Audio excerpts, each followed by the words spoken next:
একজন মুসলমান পাক্কা মুসলমান হইতে পারবে দুইটা সম্পদ অর্জন করলে। কথা বলেন, কয়টা সম্পদ? আবার কন, আরেকবার। দুইটা। নাম্বার 1 তওবা, নাম্বার 2 তাকওয়া। নাম্বার 1 তওবা, নাম্বার 2 তাকওয়া। তওবা কেন? আমার অতীতে যা ভুল টুল হইছে, গুনাহ যা হইছে, আমি আল্লাহর কাছে মাপ চাই, আমি আর এই গুনাহ করব না। পরবর্তীতে তাকওয়া কেন? আমার যদি এই গুনার পক্ষে যদি আবার মনটা নফসটা তাড়া করে, তাইলে আমি ওই উপরওয়ালারে ডরাইয়া আর এই গুনাহ করব না। এটার নাম হলো তাকওয়া। আগে যা করছি গুনাহ, এর থেকে আল্লাহর কাছ থেকে চামু পানা, এটার নাম হইল তওবা। এটার নাম কি? তওবা। আর পরবর্তীতে যদি আইসা যায় গুনাহ করার লাগি মনটা দেয় ধাক্কা, তাইলে আমি আমার নফসের দিমু ঘুরাইয়া চাক্কা। কথা কয় না? এই চাক্কাটা ঘুরানোর নামই হইল যাকে ভয় কইরা আমি উঠান নিব, গুনার পথ ছাইরা আলোর পথে আসবো, নেকের পথে আসবো, সেই মহান মাহবুদের নাম রব্বি আল্লাহ, আল্লাহ। আর এই সম্পদটার নাম হইল তাকওয়া। এই সম্পদের নাম তাকওয়া। এখন বলেন তো দেখি, তওবাকারীর দাম আছে না নাই? আবার বলেন, তওবাকারীর দাম কত বেশি? সুবহানাল্লাহ, সুবহানাল্লাহ। তওবাকারী, দেখেন দুনিয়াতে যদি কোনো মানুষ ভুল করে, ভুল করার পরে যদি কোনো মানুষের কাছে যদি বলে, যার কাছে অন্যায় করছে, তার যদি মাথাটা চইরা যায়, রাগ হয়ে যায়, ফট করে যদি সে কয় ভাই আমি তো দুইটা ভাও ধরছি, মাফ চাই, আমার ভুলে গেছে, আমার এটা করতাম না, দেখবেন যে মানুষ হিসেবেও কিন্তু সে মাফ করে দেয়। তাহলে মানুষের চাইতে আল্লাহর দয়া কম না বেশি? বলে, মানুষের চাইতে আল্লাহর দয়া কম না বেশি? অনেক বেশি। কেমন বেশি? আমার ভাইরা, আমার বন্ধুগণ, রব্বে কাবা জাল জালালি ওয়াল ইকরাম, হাইয়্যু আর কাইয়্যুম, আল্লাহ তাআলা ফেরেশতা জিবরাইলকে এবং মিকাইলকে, ইসরাফিলকে, আজরাইলকে সবাইকে একসাথে করে জিজ্ঞেস করতেছে, এই যে বান্দারা পাইলট স্কুলের মাঠে বসে গভীর রজনীতে ঠান্ডাকে প্রতিবন্ধকতা না মাইনা আমারে যে ডাকতেছে, বলো তো দেখি এদেরকে কার মতন দেখা যায়? তো সব ফেরেশতারা জবাব দিয়ে বলে, আল্লাহ এদেরকে কার মতন দেখা যায় আমরা কইতে পারব না, এই জ্ঞান আমাদের নাই, আপনিই করেন। আল্লাহ পাক তখন ডাক দিয়ে বলে, এদের সবাইকে আমার নজরে মুহাম্মদ সাল্লাল্লাহু আলাইহি সাল্লামের মতন দেখা যায়। তখন ফেরেশতা জিবরাইল বলে, ইয়া আল্লাহ এদেরকে মুহাম্মদ নবীর মতন দেখা যায় কেমনে? এটা আমার বুঝাই না। কেন? কয় মুহাম্মদ নবীর তো আগেও গুনাহ নাই, মাঝখানেও গুনাহ নাই, পাশেও গুনাহ নাই, কিন্তু তার এই উম্মতদের এদের তো গুনার অভাব নাই, এদেরকে কেমনে তোমার নবী মুহাম্মদের মতন দেখা যায়? নবী তখন, আল্লাহ তখন জবাব দিয়ে বলেন, এটা মুসলিম শরীফের হাদিসের ব্যাখ্যা, ওয়াযাকারহুমুল্লাহু ফীমান ইনদা। আল্লাহর জিকির যখন বান্দারা জমিনে বসে করে, তখন আল্লাহ পাক বান্দাদেরকে নিয়ে আসমানের উপরে জিকির করে। আল্লাহর জিকির যখন বান্দারা জমিনের উপরে করে, আল্লাহ তাআলা বান্দাদেরকে নিয়ে আসমানের উপরে জিকির করে। কথায় কথা বেড়ে যায়, যদিও চাই শর্টকাট করতে, কিন্তু আসলে আমগো তো কাম হয়ে যায়। এক কথা কইতে চাইলে দেখবেন যে বহুত কথা খালি ভূত করে আইতে চায়।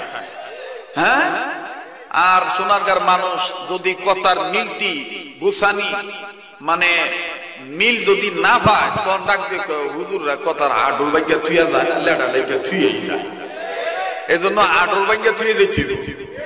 ভাই আমি আপনাদের আঞ্চলিকতায় মাঝে মাঝে একটু কথা বলি, আপন মনে করি, আবার রাগ হননি কোনো, বেজার হন কোনো, কি কষ্ট হইতেছে আপনাদের? তো ডাক দিয়ে বলতেছেন, আমি আল্লাহ তাআলার বান্দারা জিকির করেন জমিনের উপরে, আর আল্লাহ বান্দাদেরকে নিয়ে জিকির করেন কোথায়? আসমানের উপরে। কি জিকির করেন? এখন বলেন তো দেখি, আমাগো জিকির আর আল্লাহর জিকির তফাৎ আছে না নাই?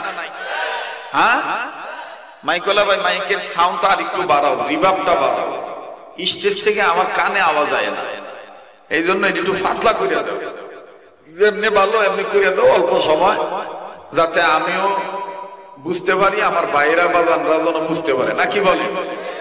তো মোহতারাম হাজিরিন, তো আমাদের জিকির আর আল্লাহর জিকির তফাৎ আছে না নাই? আমরা জিকির করি আল্লাহ পাককে, আল্লাহ পাকের নাম ধরে ধরে। কেউ বলি হান্নানু মান্নানু রহমানু রহিমু ইয়া আল্লাহ,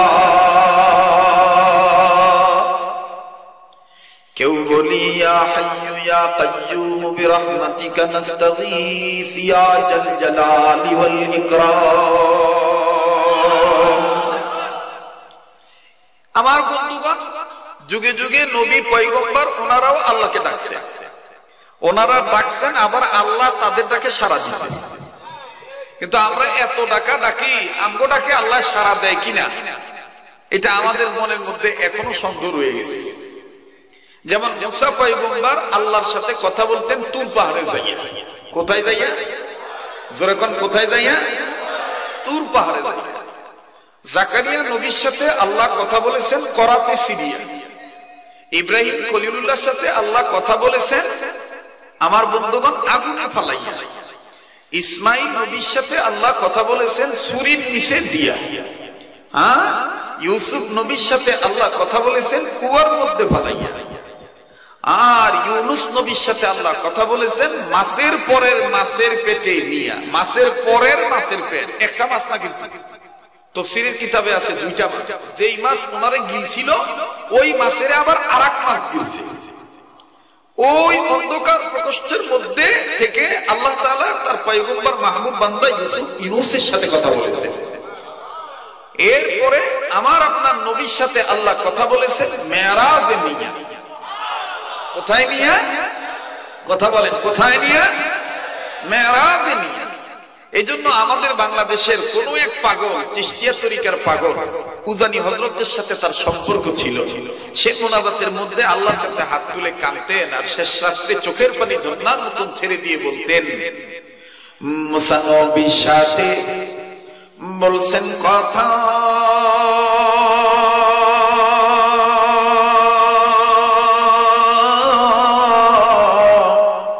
কুহে তুরে নিয়া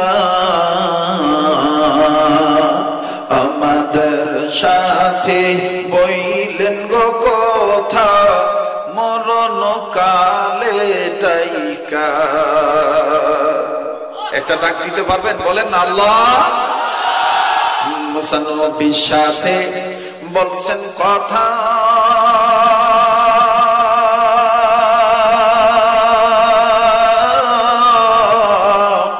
কুহে তুরে নিয়া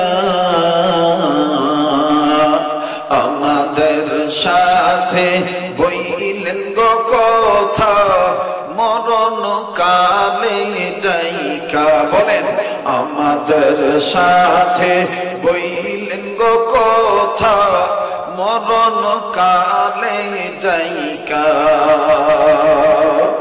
ইব্রাহিম নবীর সাথে বলছেন কথা,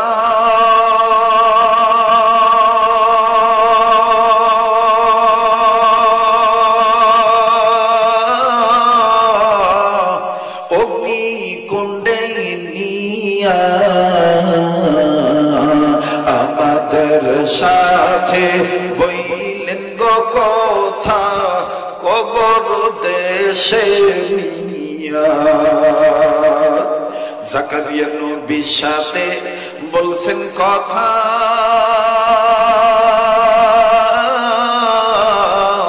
করাতে চিড়িয়া আমাদের সাথে বইলেন গো কথা, মিজানের পাল্লায় দিয়া। ইউনূস নবীর সাথে বলছেন কথা,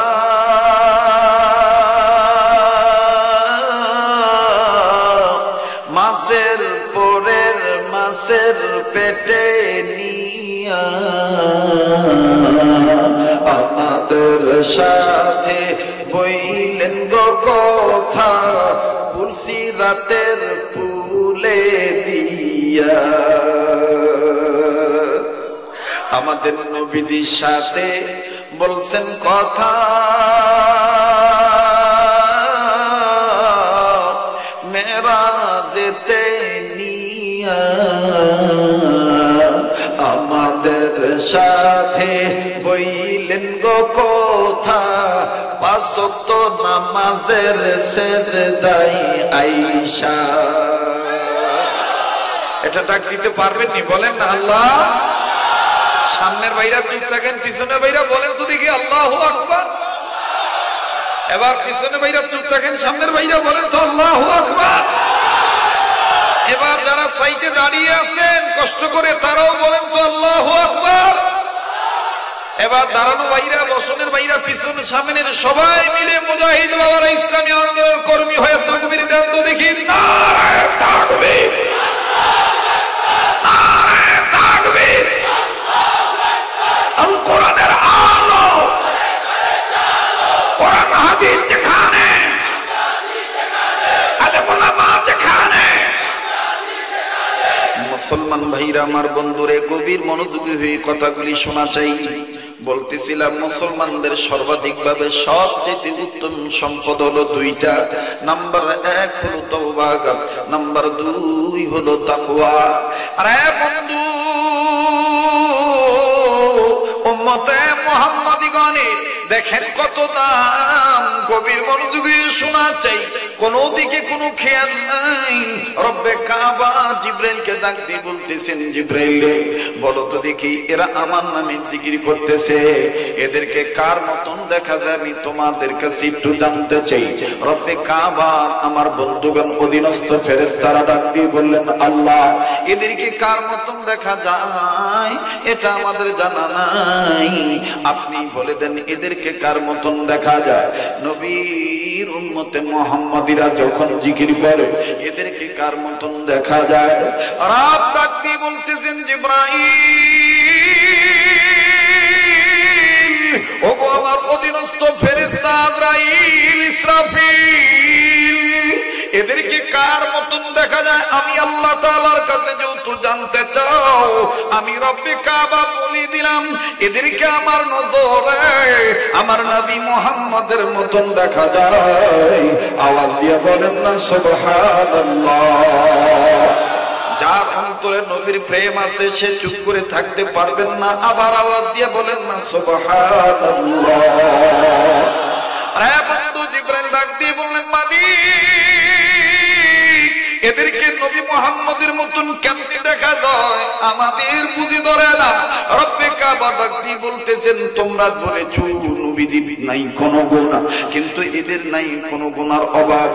কিন্তু শুনে নাও, এরপরও এদেরকে আমার নজরে কিভাবে, কেমন ভাবে, কোন ভাবে মুহাম্মদ নবীর মতন দেখা যায়।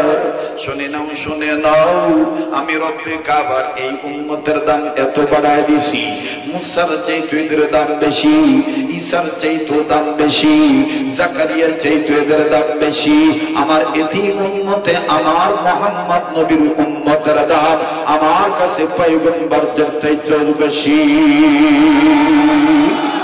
এরা যখন কখনো হালকায় জিকিরের দাওয়াত পেয়েছে, এরা কখনো যখন কখনো উলামায়ে কেরামের দাওয়াত পেয়েছে, এরা হাজার গুনাহ করেছে।